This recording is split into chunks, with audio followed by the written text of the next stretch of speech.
On est en ligne. Bonjour à toutes et à tous. Merci d'être venus assister et parler avec moi de couleurs, parler avec moi de cerveau.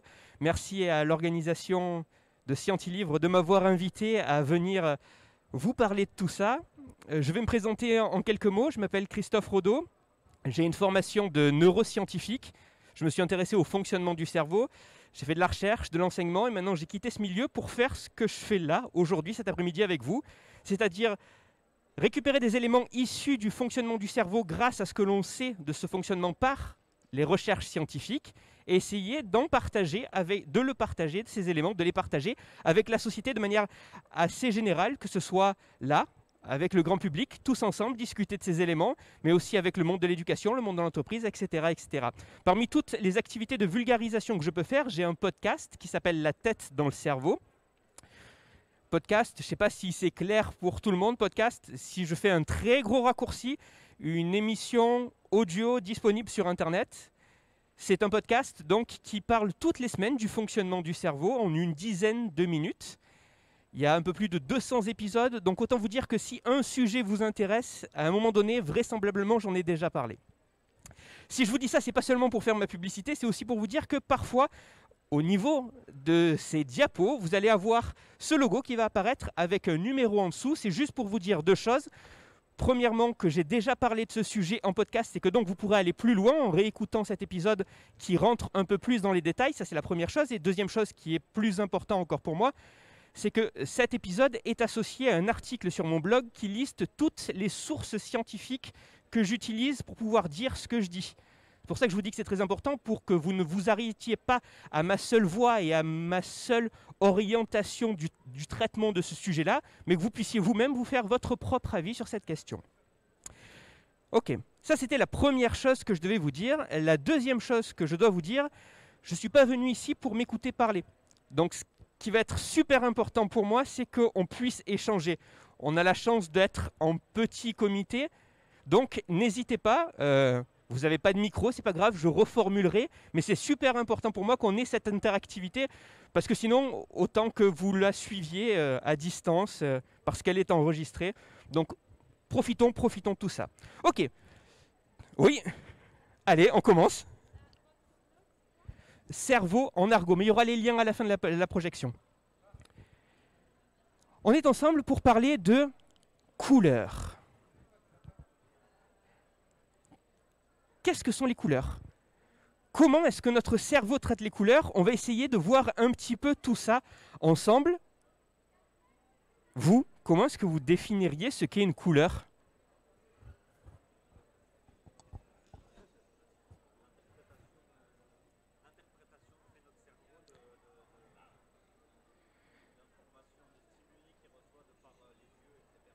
Une interprétation que fait notre cerveau d'une information qui est perçue par nos yeux. Par nos organes sensoriels, en tout cas, là en l'occurrence, effectivement, peut-être un peu plus la vue. D'accord? D'autres propositions? Oui? J'ai besoin... J'ai compris, une fréquence de la lumière. Qualification de la fréquence de la lumière. Donc une couleur, c'est une qualification. Qui donne cette qualification?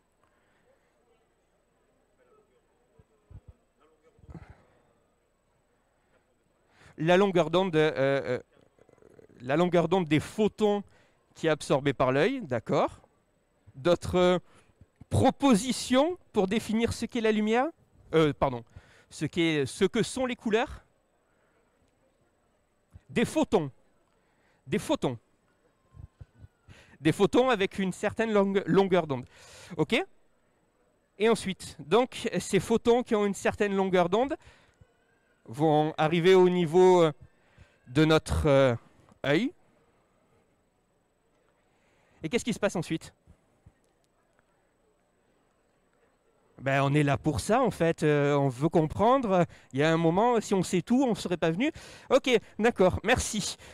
Alors effectivement, cette lumière qui a une certaine énergie, donc qui a des longueurs d'onde différentes, va pouvoir passer à travers du cristallin et arriver jusqu'à l'arrière de notre œil, ce qu'on appelle la rétine. Et il se trouve qu'au niveau de notre rétine, on va avoir certaines cellules qui sont spécifiques, des cellules qui ont la propriété de pouvoir transformer cette information physique en information qui soit compréhensible par le cerveau, en information électrique, en information biologique.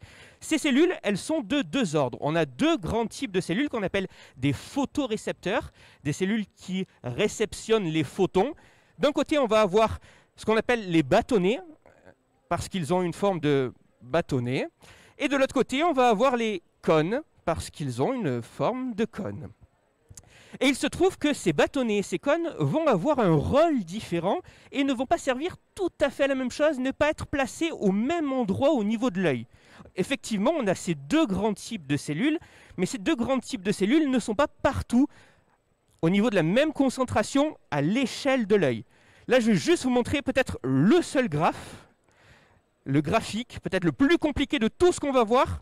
Là, vous avez la distribution de ces différents types de cellules dans l'œil. D'un côté, vous avez la densité, le nombre de ces cellules par millimètre carré, et là, vous avez la distance par rapport au centre de l'œil, qu'on appelle la fovea. Et on voit que, en fonction que ce soit la courbe en noir ou que ce soit la courbe en gris, on ne va pas avoir tout à fait le même nombre de cellules en fonction de où on se trouve par rapport au centre de l'œil. On va avoir un petit peu partout certaines de ces cellules qu'on appelle des bâtonnets. On n'en a pas, quasiment pas au centre. Et on en a beaucoup vers la périphérie. Et à l'extrême inverse, on va avoir les cônes qui, eux, sont extrêmement centrés sur cette fovea. Si vous voyez, il y a un truc intéressant juste ici, là, entre les pointillés.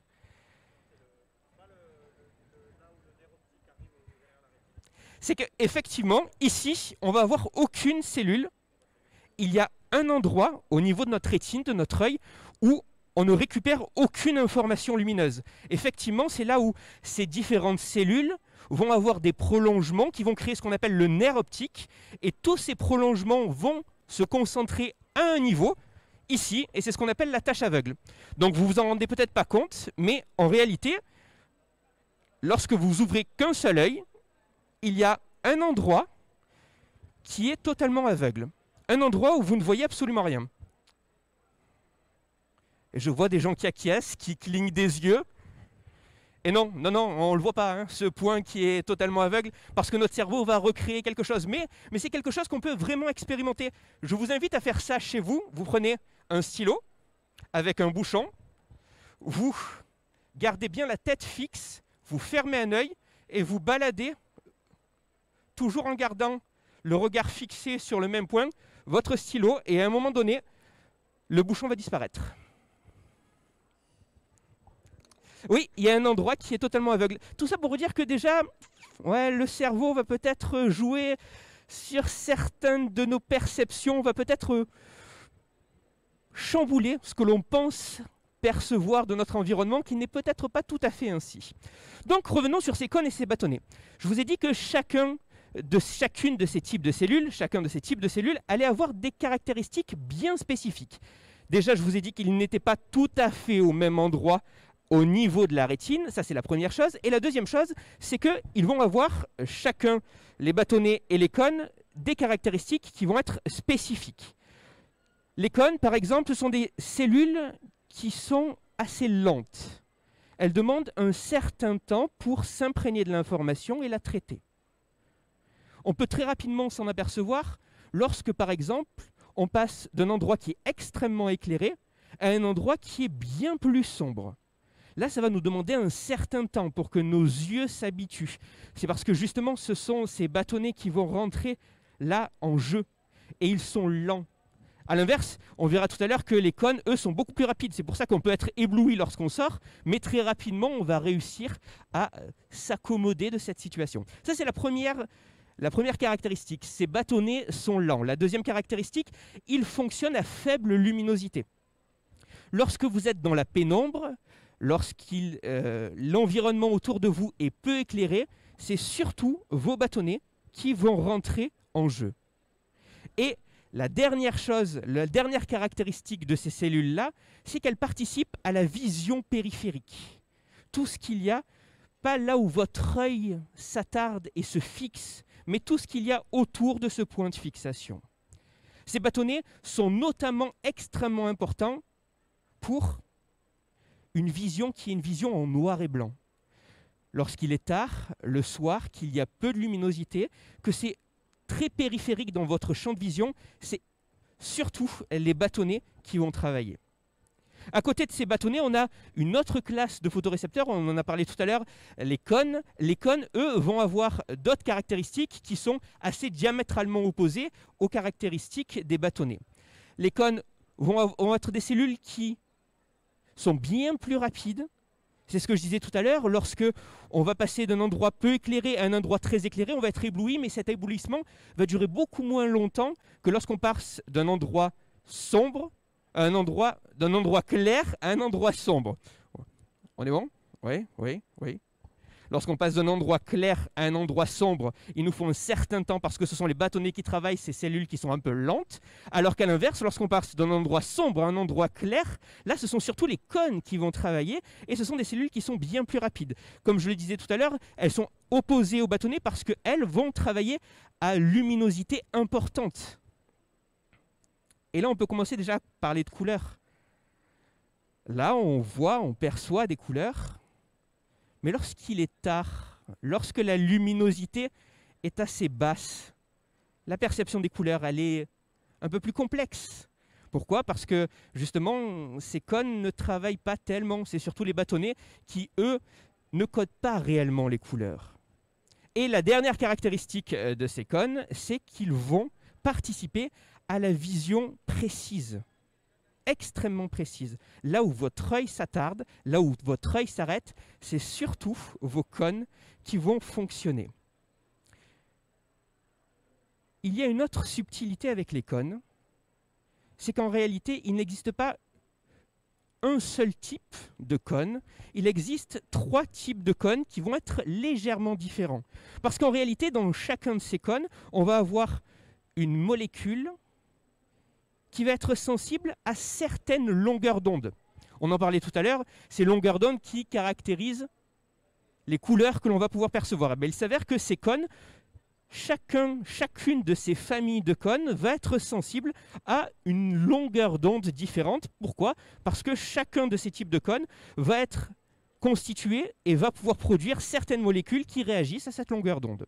On va avoir les cônes que l'on appelle les cônes S, qui sont des cônes qui vont être sensibles à une longueur d'onde dans le bleu, les cônes M qui sont sensibles à une longueur d'onde dans le vert, et les cônes S, M, L qui sont sensibles à une longueur d'onde dans le rouge.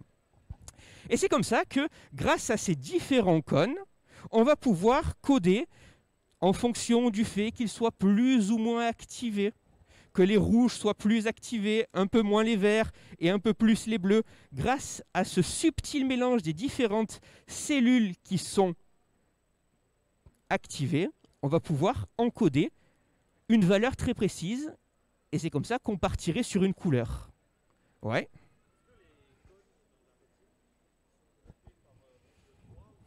Non, ce n'est pas un écran LCD. Les cônes ne sont pas groupés par groupe de 3, un rouge, un vert, un bleu.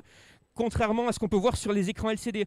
Les écrans plats, si vous zoomez, en réalité, vous allez vraiment avoir des diodes qui représentent ces 3 couleurs.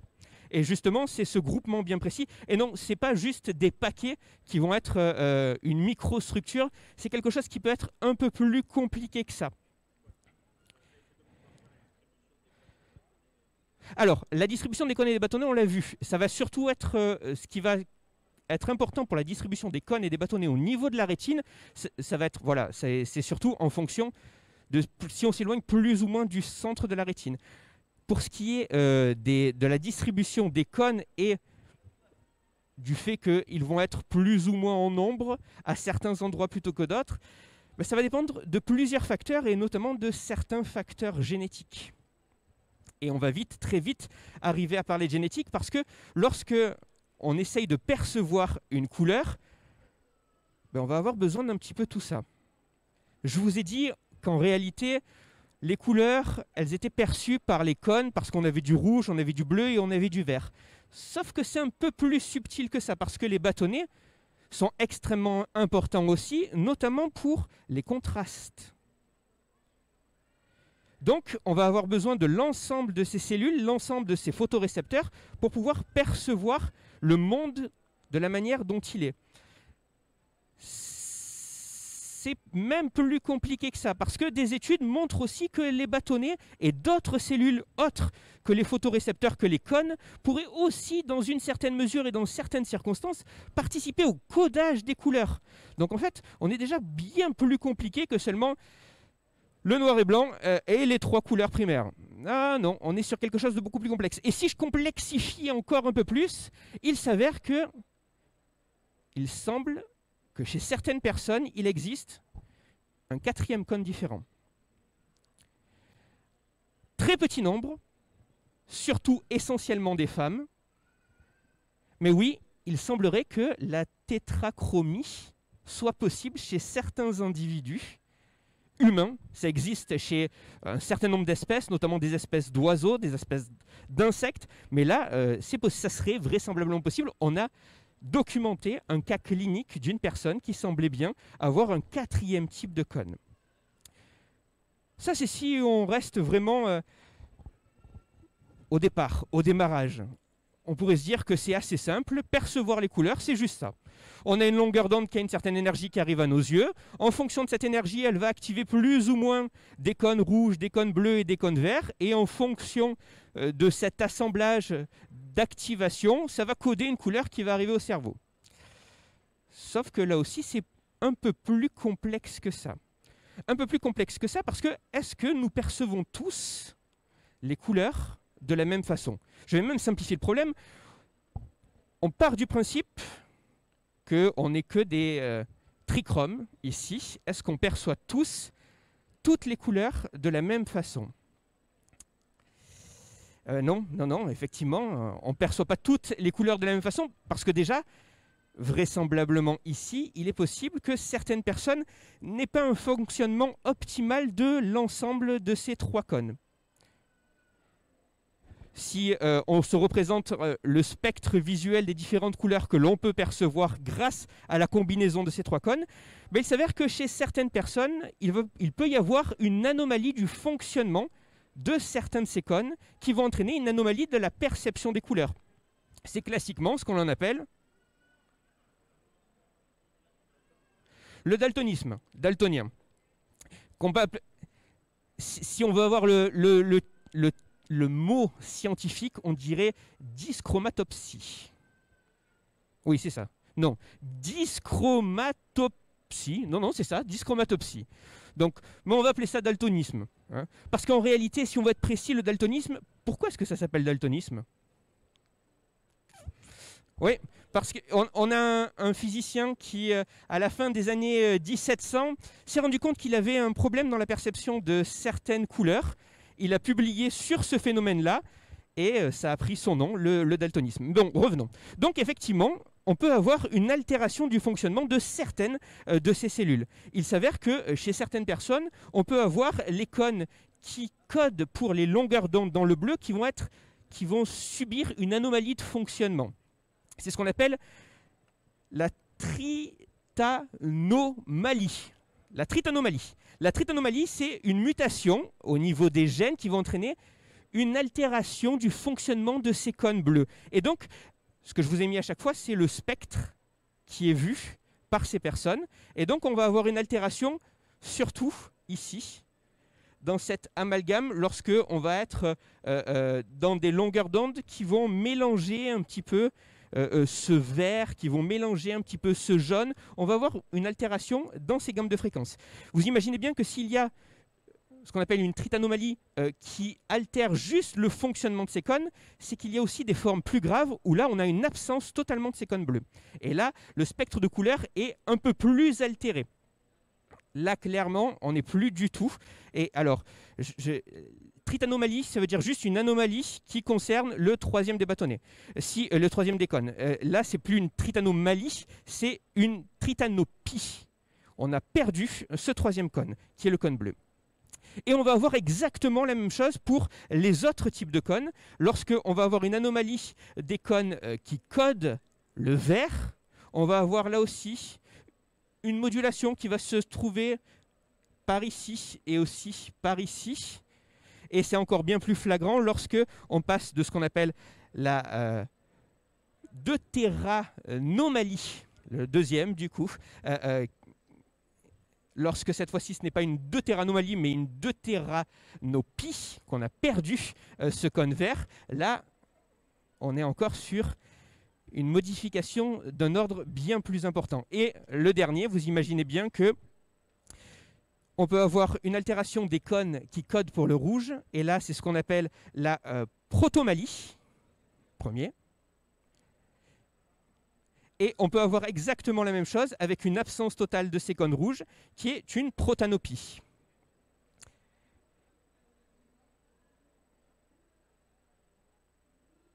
Et c'est pas tout. C'est pas tout parce qu'en réalité, on peut avoir certaines personnes qui ne vont avoir aucun de ces cônes. Et ça, c'est ce qu'on appelle l'achromatopsie.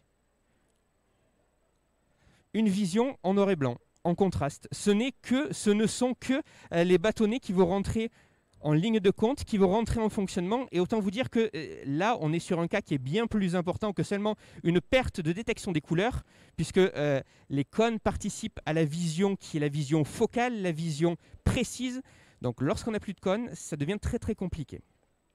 Et c'est comme ça qu'à partir de ces trois cônes, et en fonction des différentes altérations qu'on peut avoir sur leur fonctionnement, on peut avoir déjà au sein de nous, juste en s'intéressant seulement à l'œil, à cet organe qui va récupérer l'information visuelle, l'information lumineuse, on peut avoir déjà des différences entre chacun de nous. Mais bon, on va se dire qu'on est dans un cadre où ici, personne ne souffre de daltonisme et tout le monde a cette vision.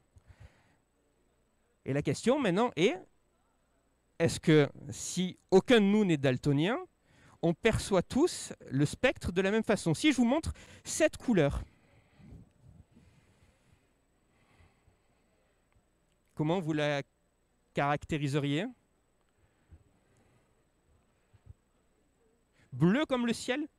Tu es un peu parisienne, toi, non? Parce que moi, je viens de Marseille, je peux te dire que le ciel, il n'a pas cette couleur. Hein. Mais bon, enfin, merci.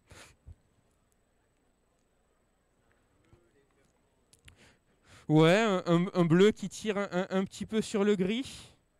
Ok. Sauf que là aussi, cette interprétation et cette pique qui était lancée, ce n'était pas juste une pique, c'était pour illustrer qu'effectivement, dans notre perception des couleurs, ce qui va être important, ce n'est pas seulement nos yeux, c'est aussi comment ces informations vont pouvoir ensuite être traitées par notre cerveau.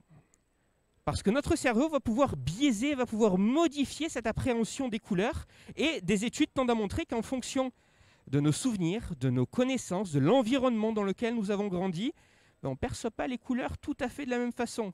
En fonction de notre état émotionnel, on peut aussi avoir une altération dans la perception des couleurs.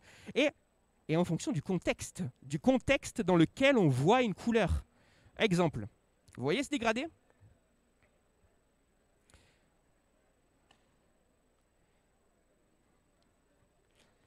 On est d'accord que cette barre grise, elle est plus claire ici et plus foncée là. Maintenant, j'enlève juste le tour.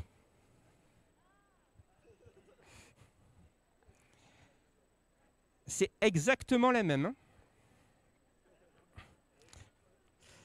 Effectivement, en fonction du contexte, du cadre dans lequel on va pouvoir regarder, récupérer une information visuelle, notre cerveau va pouvoir analyser, combiner certains éléments qui vont faire que notre perception, et là on est sur un mot qui est différent, la perception c'est quelque chose qui va être construit par notre cerveau, cette interprétation que va faire le cerveau d'une information qu'il a récupérée. Vous pouvez découper, vous pouvez essayer de faire des fines fentes entre vos doigts. Je vous promets que j'ai vraiment rogné l'image, et je l'ai rogné, et c'est pour ça qu'on arrive à ça. Et effectivement, on se rend compte qu'en fonction des éléments qu'il y a autour, et notamment du contraste, on peut avoir une différence dans cette perception. Je vais vous montrer un autre exemple, qui est un exemple qui est extrêmement connu, que vous connaissez déjà peut-être. L'échiquier d'Adelson. La question est de savoir, parmi 7 cases de l'échiquier A et 7 cases de l'échiquier B, laquelle a une couleur plus foncée. On est d'accord que c'est la A.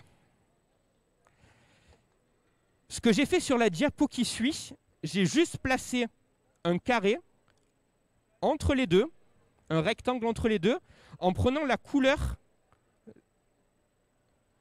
qui était ici en A. Et voici ce qu'on observe.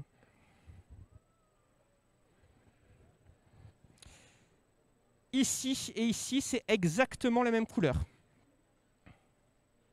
Je vais vous montrer, on a un GIF animé qui va suivre, où en fait, c'est exactement ça qui va être fait. Ils vont vous montrer comment ces deux cases partent bien d'une seule et même couleur et vont être replacées dans cet échiquier et comment cette différence va pouvoir apparaître.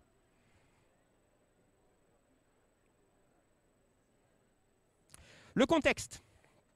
On a des éléments, on a un grand élément qui projette une ombre. Tous ces éléments sont traités par notre cerveau et peuvent aboutir à des perceptions qui vont être différentes de la réalité. Ouais. Si déjà je dois vous dire un truc, c'est que en réalité, les couleurs, ça n'existe pas.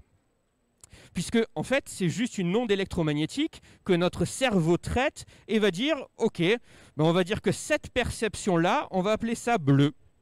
Et tout le monde va se mettre d'accord pour dire que ça, c'est du bleu. Mais en réalité, au niveau physique, ce n'est qu'une onde qui a une certaine vibration, une certaine énergie. Ce n'a pas une couleur intrinsèque. La deuxième chose, c'est que cette longueur d'onde, ben, elle ne sert pas à elle-même à pouvoir définir totalement une couleur, puisque c'est notre cerveau qui, derrière, va interpréter tout ça. Et là, je vous ai donné un exemple qui est sympa et connu, ici. Là, on est d'accord, encore une fois, qu'on a bien deux grilles de teintes différentes. J'enlève juste les barres noires. Oui, le contexte, en fonction du fait que l'on ait des éléments... En fait, même moi, hein, je peux vous dire que lorsque j'ai récupéré ces images, je suis allé chercher avec la pipette pour voir si on avait vraiment la même colorimétrie ou si c'était quelque chose qui était biaisé et qu'en fait, c'était une image qui était déjà faussée. Et je peux vous dire que la pipette de Photoshop ne ment pas. Et c'est exactement la même colorimétrie. En fonction du contexte, et notamment des éléments plus foncés qui vont être autour de certaines couleurs, on peut avoir une interprétation soit d'éléments qui vont sortir plus clairs, soit d'éléments qui vont sortir plus foncés. Je vais vous montrer un autre exemple de comment ce type d'illusion qu'on appelle l'illusion de Munker-White, cette fois-ci, ça va être légèrement différent puisque vous allez voir deux taches bleues, et ces deux taches bleues vont être sur le même modèle qu'ici, soit entourées de bandes noires, soit à l'intérieur de ces bandes noires.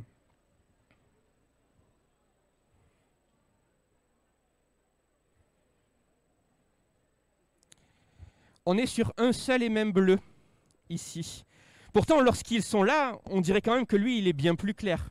Légèrement, pas bien plus clair, mais légèrement. Oui, les éléments qu'il y a autour vont pouvoir biaiser notre perception des couleurs. Mais pas que. Lorsqu'il n'y a rien aussi. Qu'est-ce que vous voyez là ?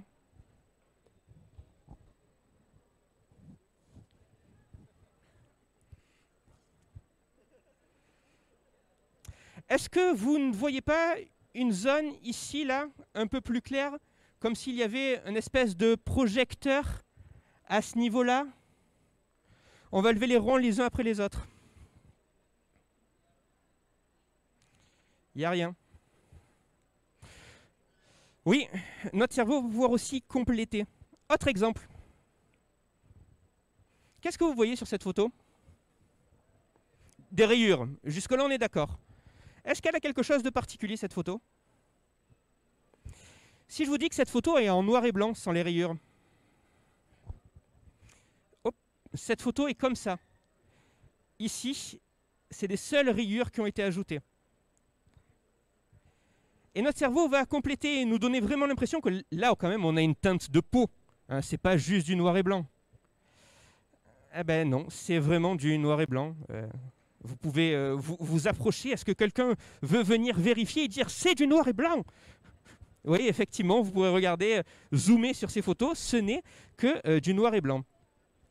Autre chose, ici. Quelle couleur sont ces boules? Enfin, on va dire ça comme ça. De quelle couleur sont ces sphères? Vert, jaune,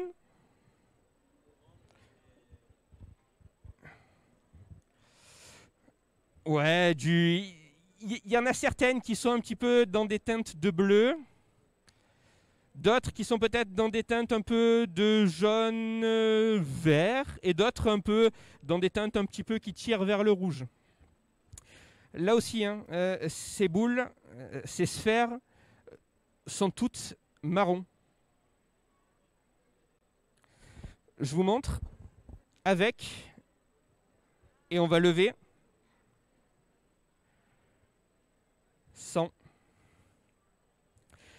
Les éléments du contexte autour vont pouvoir changer le contraste, vont faire que certains éléments peuvent paraître plus sombres, plus clairs, ou même modifier la colorimétrie, l'impression de couleur que l'on va percevoir de ces différents éléments. Et là, c'est juste lorsqu'on est sur du statique. Mais quand on rajoute du mouvement, c'est le bordel. Regardez bien ce qui va se passer ici. Ici, on est face à une modification uniforme de ces raies de couleurs qui bougent toujours de la même façon. Sur ces raies de couleurs, on va venir mettre un masque qui bouge, jaune et bleu, et là, il n'y a plus que deux couleurs qui apparaissent. On va faire exactement la même chose, mais avec les couleurs opposées qu'on peut voir ici en masque autour. Et c'est l'effet inverse qui apparaît. Et en plus, truc fou, vous avez bien vu qu'au départ, tout bougeait dans le même sens. Là, ça va dans un sens et là, ça va dans l'autre. Ouais, en réalité, on pourrait avoir l'impression que nos yeux, ce que l'on perçoit, ce qui est visuel, les couleurs que l'on perçoit, les yeux, c'est juste des récepteurs, des éléments qui servent à récupérer la lumière et que c'est comme ça que notre cerveau va récupérer ces différents éléments. Et c'est ce qu'on perçoit. Sauf qu'en fait, pas du tout. Notre cerveau, ce qu'il va faire, c'est récupérer ces informations, les interpréter en fonction des connaissances qu'il a, en fonction des différents éléments qu'il y a autour de lui. Et ce que nous, on perçoit et qu'on appelle la réalité, qu'on appelle les couleurs, ce n'est que le fruit de la perception, de l'interprétation, du travail, du moulinage de notre cerveau. Et si vous êtes venu ici, c'était pour cette fameuse question. Boire votre chocolat chaud dans une tasse orange lui donne-t-il un meilleur goût? Est-ce que plus que de biaiser nos perceptions visuelles, notre cerveau peut récupérer certaines de ces informations visuelles qui vont avoir un impact sur d'autres perceptions, notamment les perceptions gustatives, ou même d'autres perceptions plus larges, des perceptions cognitives, d'appréhension, d'appréciation. C'est ce qu'ont cherché à savoir des chercheurs dans une publication, des chercheurs de l'université d'Oxford, qui en 2012 ont mené une étude qui est assez simple. Ce qu'ils ont fait, c'est qu'ils ont fait goûter du chocolat chaud à une centaine de participants. Ce chocolat chaud, je vous passe les détails, je vous renvoie vers l'épisode du podcast La tête dans le cerveau pour en découvrir un peu plus les détails. Ce chocolat chaud pouvait être avec des sucrosités différentes, mais on a toujours essayé de comparer des choses comparables entre différents groupes. Pour tout vous dire, les chercheurs n'ont même utilisé qu'une seule et unique cuillère pour remuer chacun des chocolats chauds, pour être sûr que la cuillère ne puisse pas être un biais possible. Bon, ils l'ont bien évidemment nettoyé entre chaque personne, mais ils ont utilisé la même cuillère. Et donc, ce qu'ils ont fait, c'est qu'ils ont demandé à ces participants de boire leur chocolat chaud. Je l'illustre par des tasses, mais en réalité, c'était dans des gobelets. Dans un gobelet qui était entièrement blanc, opaque, dans un gobelet qui était de couleur un peu crème, dans un gobelet qui était de couleur rouge, et dans un gobelet qui était orange à l'extérieur et blanc à l'intérieur. C'est ce qu'ils avaient sous la main en fait.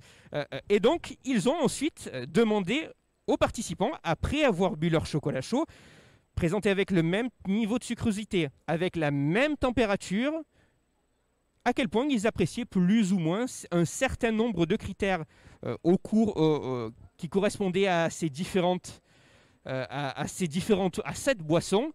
Comment est-ce qu'ils jugeaient l'intensité du goût, comment est-ce qu'ils jugeaient la saveur, comment est-ce qu'ils jugeaient la profondeur du goût. Tous ces éléments-là, et ce que ces recherches montrent, c'est qu'en moyenne, de manière significative, les participants estiment que le chocolat chaud qui est bu dans une tasse orange, alors qu'il n'y a aucune différence dans les différentes boissons cacaotées, va être apprécié, va être jugé comme ayant une meilleure saveur que dans les autres verres. Oui. Effectivement, la question qui a été posée, c'était de savoir si est-ce qu'il n'y aurait pas un biais. Est-ce que, en fait, c'est pas juste le fait que c'est la seule tasse qui présente un décalage entre l'intérieur et l'extérieur. C'est une très bonne question et c'est extrêmement intéressant. C'est pour ça que d'autres chercheurs ont essayé de savoir si on pouvait avoir ce même type d'effet avec du café. Ce qu'ils ont fait, c'est que cette fois-ci, ce qu'ils ont proposé aux participants, toujours avec le même type de démarche, c'est de savoir s'ils appréciaient plus ou moins le café, l'intensité de leur café, si ce café était bu soit dans une tasse transparente ou dans une tasse blanche opaque.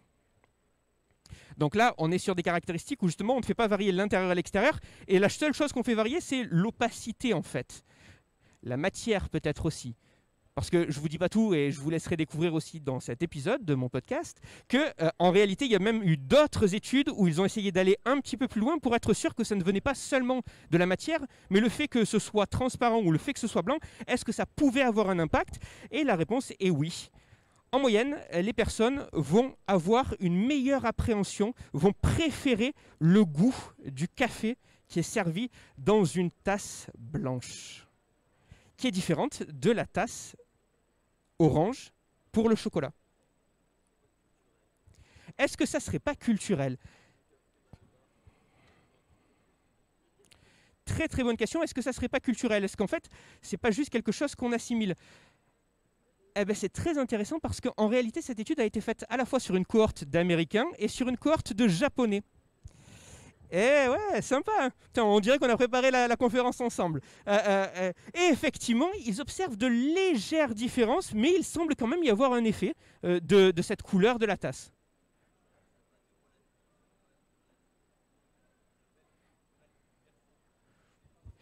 Effectivement, ça peut être quelque chose qui est acquis. Bon, je ne crois pas qu'ils aient réussi à faire passer cette tâche à des enfants de moins de 3 mois. Mais effectivement, ça peut être quelque chose d'acquis. Et ça, c'est quelque chose qui est très intéressant. Là, je ne suis pas en train de vous dire c'est quelque chose qui est inné ou acquis. Je suis juste en train de vous dire que notre cerveau a une appréciation qui est biaisée des différentes informations que l'on va percevoir. Et cette information, ce traitement que notre cerveau va appliquer sur des informations qu'on pourrait dire assez neutres, comme les couleurs, peut aller aussi loin que ça peut aller jusqu'à modifier, biaiser notre appréciation du goût.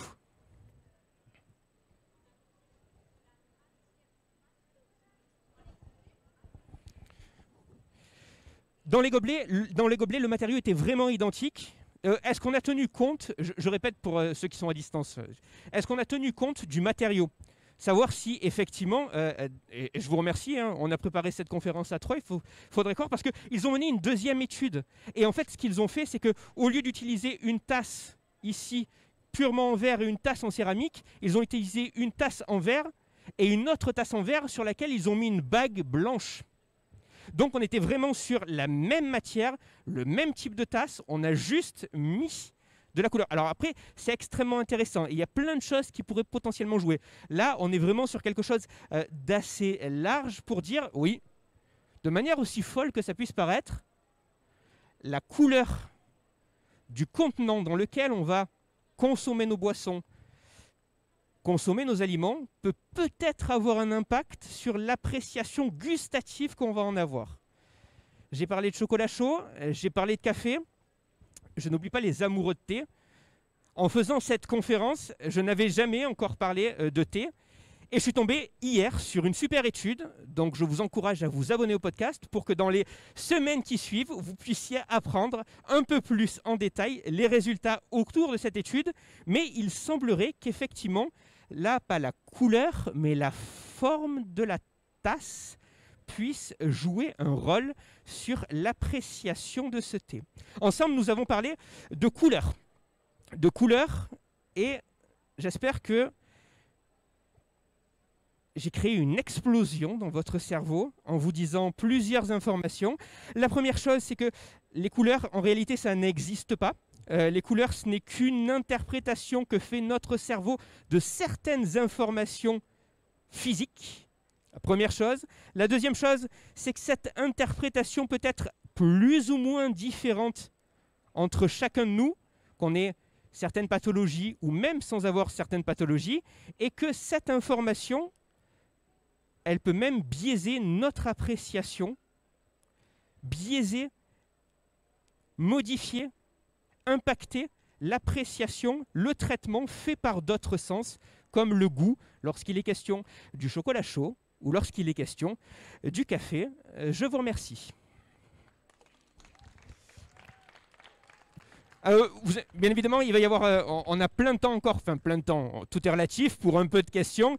Juste pour vous dire que si vous voulez retrouver le podcast, si vous avez l'habitude d'écouter des podcasts sur toutes les applications de podcast, ça s'appelle La tête dans le cerveau, il reste 3 minutes. Vous pouvez aussi le retrouver directement sur cette URL si vous n'avez pas l'habitude de consommer du podcast, mais aussi parce que je sais que c'est beaucoup plus en usage de passer par YouTube que de passer par le podcast. Sachez que petit à petit, chacun des épisodes émis sur YouTube, ça ne reste que des podcasts, mais ils sont aussi disponibles sur YouTube. Et c'est sur ce site, Cerveau en Argot, que vous pouvez retrouver toutes les sources scientifiques que j'utilise pour pouvoir dire ce que je dis dans chacun de mes épisodes. Et je le remarque en gros, le podcast s'appelle La tête dans le cerveau. J'écoute encore vos questions, il nous reste 2 minutes.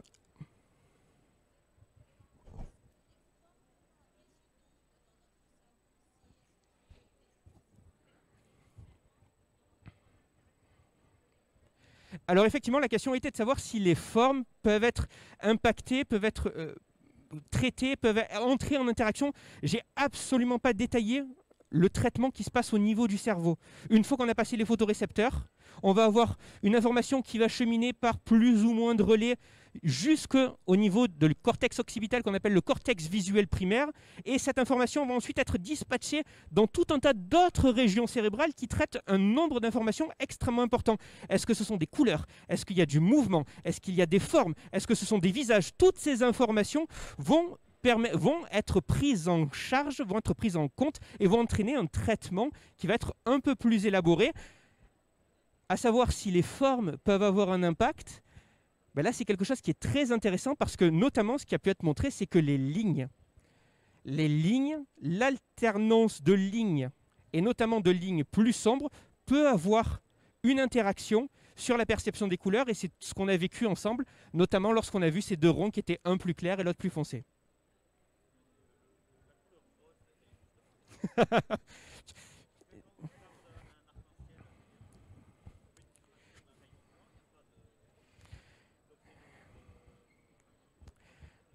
Est-ce que la couleur rose existe? Je vous renverrai à une vidéo de Dirty Biology. Et on a fini en ligne? On peut continuer dans la salle, mais la diffusion en ligne est terminée, c'est ça? Et il va falloir que je clôture, peu importe en ligne ou ici. J'entends vraiment rien. Ah, on reprend la question. Je réponds à la question. Ok, d'accord. Est-ce que la couleur... C'est une question, c'est vraiment... Si on regarde ce spectre lumineux, le rose correspond. Mais c'est très intéressant. Est-ce que le rose existe? Est-ce que le rose est dans la palette? Est-ce que le rose correspond à une longueur d'onde? Ben, c'est compliqué, mais je ne suis pas physicien non plus. C'est pour ça que je vous renvoie à la vidéo de Dirty Biology qui a traité entièrement de cette question.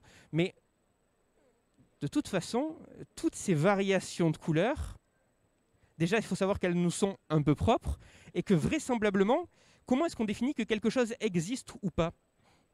Ça s'appelle une norme. Si une très grande partie des personnes ici dit que cette table a une couleur rouge, Eh ben, cette couleur, c'est ce qu'on appellera rouge. La dernière, on arrête. On arrête. Ouais. Bon, ben merci beaucoup.